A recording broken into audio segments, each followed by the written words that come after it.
Na Coruña, un grupo de persoas con discapacidade realizaron unha curtametraxe que se chama Calcetíns. Son usuarios da asociación Aspronaga. Nas súas instalacións fixeron toda a rodaxe, agora levan meses tratando de lanzala. Queren que todo o mundo a coñeza.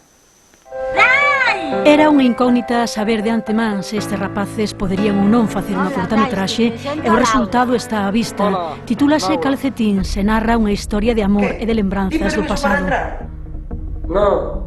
Velaquí temos o director dando instruccións. Contanos que a dificultade que tiveron Manolo, Eva, Miguel, Amparo e Mireia é a mesma que teriamos calquera de nós se nos poñen por primeira vez diante dunha cámara. El único problema fue realmente entrar en la dinámica de grabación audiovisual y que ellos asumieran las repeticiones y el ir sobre la marcha cambiando lo que hubiera que cambiar para agilizar todo el proceso.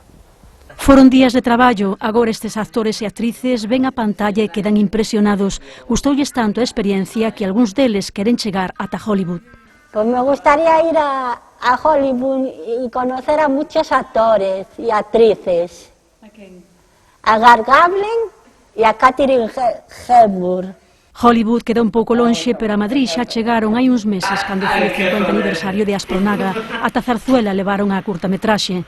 Me grabaron una película que fui allí a Zarzuela, que fui yo a viaje a Zarzuela, más en Madrid, que fuimos a ver a Noia Leticia. Calcetíns conta unha historia de ficción, pero a realidade di que se estas persoas con discapacidade foron quen de sacala adiante, tamén van ser quen de lanzala para que todo o mundo a poida ver.